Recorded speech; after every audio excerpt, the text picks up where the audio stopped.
नमस्कार, आप देख रहे हैं 4 PM और मैं हूं आपके साथ सिमरन। दोस्तों, दुनिया की सबसे बड़ी खबर इस वक्त पाकिस्तान की राजधानी इस्लामाबाद में नहीं बल्कि ईरान के तेहरान से आ रही है। जो ट्रंप कल तक दहाड़ रहे थे कि वो ईरान को अपनी मेज पे ले आएंगे, आज उनकी साख मिट्टी में मिल गई है। बड़ी खबर है कि सीज फायर समझौते को अंतिम रूप देने के लिए ईरान की टीम पाकिस्तान नहीं पहुंची है।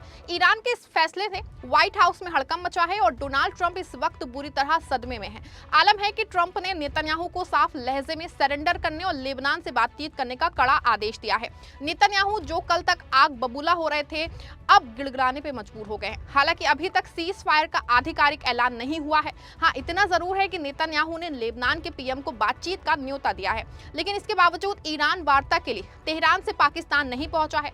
क्यों ईरान ने नेतन्याहू और लेबनान के बीच में वार्ता के लिए बीच में ऐलान जो है पाकिस्तान जाने को तैयार नहीं हो रहा है, और कैसे इस पूरे मामले में अमेरिकी राष्ट्रपति ट्रंप जो है बुरी तरह फंस गए हैं, सब कुछ आपको अपनी इस रिपोर्ट में बताने वाले हैं। दोस्तों, अमेरिका और ईरान के बीच में सीज फायर की शर्तों को लेकर मतभेद अब तगड़े रूप से गहरा गया है। ईरान का कहना है कि सीज फायर की शर्तें ईरान और लेबनान दोनों पे लागू थीं, जबकि ट्रंप और व्हाइट हाउस का कल तक ये बयान था कि ऐसा नहीं है। एक्सियोस जैसी मीडिया रिपोर्ट्स में तो यहाँ तक दावा किया गया था कि ट्रंप ने नेतन्याहू को लेबनान में खूनी जंग खेलने की पूरी छूट दी है। इसके बाद जो है मामला और गर्मा गया। ईरान ने सीधे तौर पे ट्रंप और अमेरिका पे सीज फायर की 3 शर्तें तोड़ने का आरोप लगाया है और इस्लामाबाद में होने वाली बैठक में शामिल होने से साफ इनकार कर दिया। आपको यहाँ बता दें कि कूटनीति के मैदान में ईरान ने वो चाल चली है कि ट्रंप के चाणक्य भी फेल हो गए हैं। अमेरिकी उपराष्ट्रपति जेडी वांस इस उम्मीद में पाकिस्तान पहुंचे थे कि वो ईरान के साथ डील फाइनल करके अपनी पीठ थपथपाएंगे, लेकिन ऐन वक्त पे ईरान की टीम ने आने से ही मना कर दिया। दोस्तों, आपको बता दें कि वॉल स्ट्रीट जर्नल की ओर से आई इस खबर में कहा गया था कि विदेश मंत्री अब्बास अराक्ची और संसद अध्यक्ष मोहम्मद बाकेर गालिबाफ बातचीत के लिए इस्लामाबाद पहुंच चुके हैं। अब ईरान ने इस खबर को सिरे से ही खारिज कर दिया है। ईरान ने रिपोर्ट्स को पूरी तरह झूठा बताया और साफ कहा है कि उनकी कोई भी टीम पाकिस्तान नहीं गई है।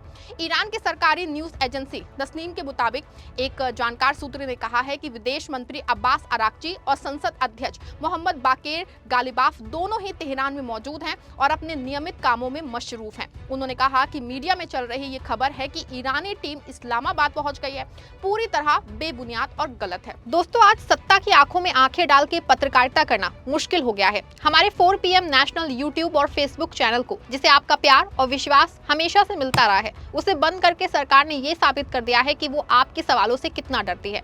मुश्किल दौर है, लेकिन हम ना रुके थे और ना ही रुकेंगे। हम सच के लिए हमेशा लड़ते रहेंगे। ऐसे में 4 PM यूपी को ज्यादा से ज्यादा ज्वाइन करें और स्वतंत्र पत्रकारिता को जिंदा रखने के लिए जितना हो सके उतना हमारा आर्थिक सहयोग करें। आपके सहयोग से ये जंग हम जीत के रहेंगे। दोस्तों, ईरान ने ना सिर्फ प्रतिनिधि मंडल के पहुंचने के दावे को खारिज किया है, बल्कि ये भी साफ कर दिया है कि फिलहाल किसी भी तरह की बातचीत मुमकिन नहीं है। ईरान का कहना है कि जब तक अमेरिका लेबनान में सीज फायर को मुकम्मल तौर पे लागू नहीं करता है, इजराइल हमले बंद नहीं करेगा, तब तक कोई भी वार्ता नहीं होगी। ईरान की फार्स न्यूज एजेंसी ने भी यही बातें दोहराई हैं। उसने कहा है कि तेहरान का अमेरिका के साथ बातचीत में शामिल होने का तब तक कोई इरादा नहीं है जब तक लेबनान में पूरी तरह युद्ध विराम लागू नहीं हो जाता है। इसी बीच दोस्तों, ईरान के नेताओं ने अमेरिका और इजराइल पे दबाव भी बढ़ा दिया है। संसद अध्यक्ष गालिबाफ ने चेतावनी देते हुए कहा कि अमेरिका और इजराइल के पास अब ज्यादा वक्त नहीं बचा है। उन्होंने जल्द ही हमले नहीं रोके तो हालात और भी बदतर हो सकते हैं। ईरानी अधिकारियों का ये भी दोस्तों मानना है कि इस तरह की खबरें जानबूझ के फैलाई जा रही हैं ताकि दुनिया में भ्रम पैदा किया जा सके और ईरान के रुख को कमजोर किया जा सके। हालांकि दोस्तों, ईरान ने पाकिस्तान की मध्यस्थता की सराहना जरूर की है, लेकिन साफ कर दिया है कि किसी भी बातचीत के लिए उसकी शर्तें पूरी होनी लाजमी है। ईरान का कहना है कि वो सिर्फ स्थानीय समाधान चाहता है, ना कि कोई अस्थायी समझौता। ऐसे में दोस्तों, पाकिस्तान के विदेश मंत्रालय ने सन्नाटा उसमें परसा है और अमेरिकी दूत अब खाली हाथ वापस जाने की तैयारी में है। ये ट्रंप की विदेश नीति की अब तक की सबसे शर्मनाक नाकामी मानी जा रही है।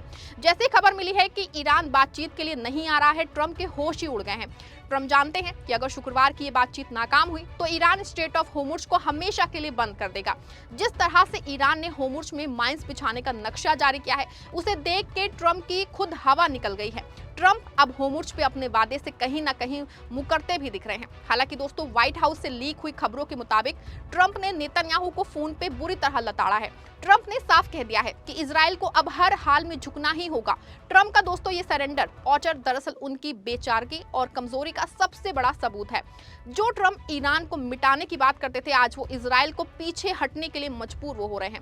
नेतन्याहू के पास अब कोई रास्ता नहीं बचा है, या तो वो ट्रंप की बात माने या फिर ईरान के कहर का सामना अकेले करें। हालांकि ट्रंप के आदेश को नेतन्याहू ने शायद बहुत गंभीरता से नहीं लिया है। हाँ, इतना जरूर है कि ट्रंप के भारी दबाव में आके नेतन्याहू ने लेबनान से वार्ता करने की बात तो कबूल कर ली है, लेकिन अभी तक सीज फायर का आधिकारिक ऐलान नहीं किया है। ये नेतन्याहू की पुरानी फितरत है। वो दुनिया के सामने शरीफ और अमन पसंद बनना चाहते हैं, लेकिन जमीन पे बारूद बरसाना बंद नहीं कर रहे हैं। लेबनान के प्रधानमंत्री ने साफ कहा है कि हमें सिर्फ बातों की वो नहीं है, बल्कि ठोस अमल की जरूरत है। नेतन्याहू का ये आधा अधूरा रुख दरअसल एक नई साजिश की बू दे रहा है। वो वक्त मांग रहे हैं ताकि अपनी पस्त को चुकी फौज को वो दोबारा इकट्ठा कर सके, लेकिन ईरान और हिजबुल्लाह इस बात जो है किसी झांसे में आने वाला नहीं है। तेहरान ने साफ कर दिया है दोस्तों कि जब तक आखिरी इजरायली मिसाइल नहीं रुकती, होर्मुज का रास्ता नहीं खुलेगा। यहाँ आपको बता दें कि लेबनान की हालत इस वक्त निहायत ही खराब हो गई है। 5 लाख से ज्यादा लोग बेघर हो चुके हैं और वहां रोटी के लाले पड़ रहे हैं। राहत कैंपों से जो तस्वीरें आ रही हैं वो गाजा की तरह ही दहला देने वाली हैं। रोटी के लिए लोग लड़ते झगड़ते दिख रहे हैं। ऐसे में ईरान पूरी तरह से एक्शन में है। लेबनान में फौरन सीज फायर कराने के लिए फिलहाल वो वार्ता के लिए इस्लामाबाद नहीं पहुंचा है, और इससे ना सिर्फ अमेरिका घबराया हुआ है, बल्कि ट्रंप भी सहमे हैं कि जो वो सीज फायर पे प्रेशर का ढोंग जो है पीट रहे थे, वो पूरी दुनिया के सामने अब ढोल फट चुका है। ट्रंप ने सोचा था कि वो पाकिस्तान के जरिए ईरान को डरा देंगे, लेकिन ईरान के सुप्रीम लीडर ने दिखा दिया है कि शेर को उसकी गुफा में घेरने की कोशिश कितनी भारी पड़ सकती है।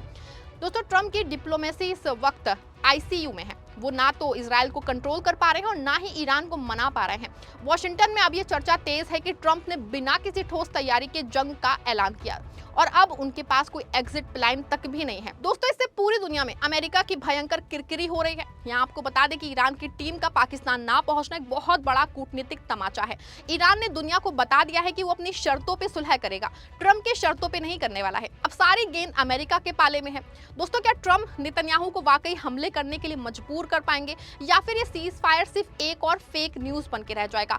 ईरान में आवाम सड़कों पे है और उनके जज्बे ने अमेरिका के घमंड को चूर चूर कर दिया है। ट्रंप का सरेंडर दरअसल दुनिया की उन ताकतों की जीत है जो साम्राज्यवादी ताकतों के खिलाफ सीना तान के डटी हुई हैं।